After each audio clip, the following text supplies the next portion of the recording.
As a child, I grew up with violence with my parents, my aunties, uncles. When I was 14 years old, I vowed to myself, if I ever had children myself, that's never going to happen for them to be part of that.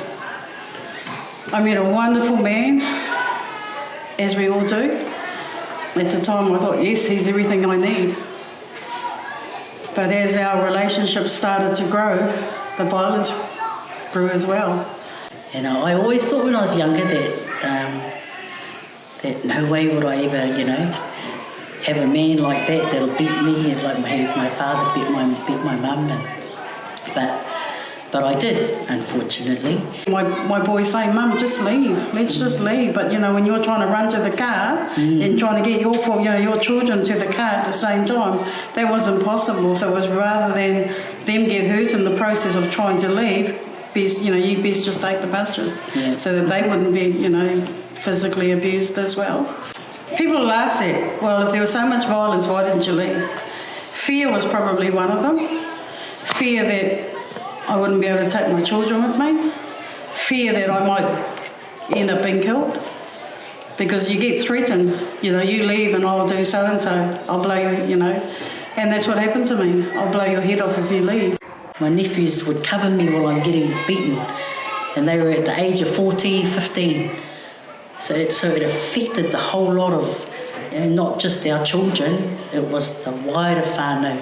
Alcohol played a big part in domestic violence for me, very big part in it.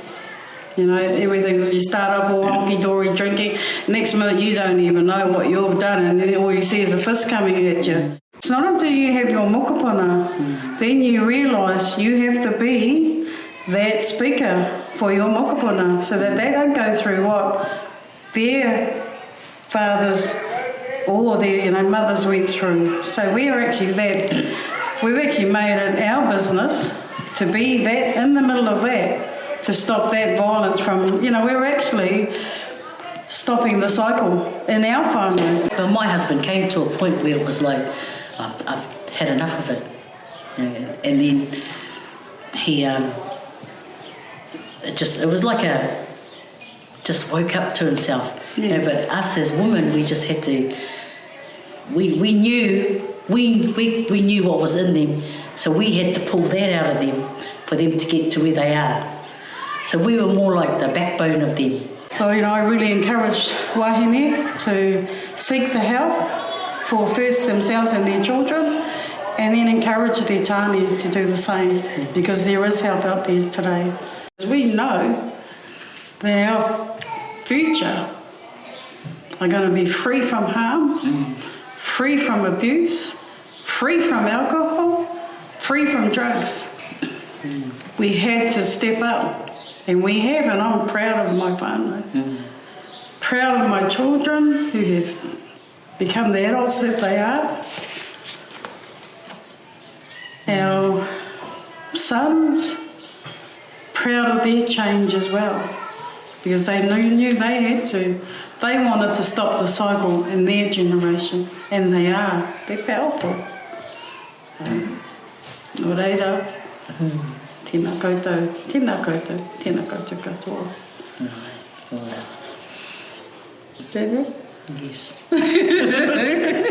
It's enough.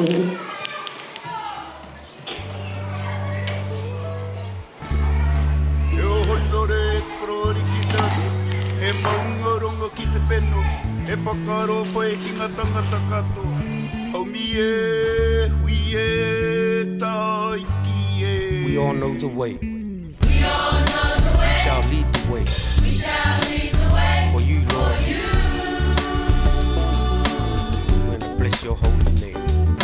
Bless the Lord, oh my soul, for you. Through the years, God has brought us this far. Come so far to go. Bless us with these memories we hold. Oh yes, we bless with the best. For the good times, For the good and bad. and the bad times. For the happy and sad. With you. With you, my family. Always, all day.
then she showed me. And all the time she keep telling me, you know what? You gotta stop doing that stuff. Jesus loves you, man, and he's gonna call you home. So you know what, Fano? Turn your ways, come with me. Let's go, Tamariki.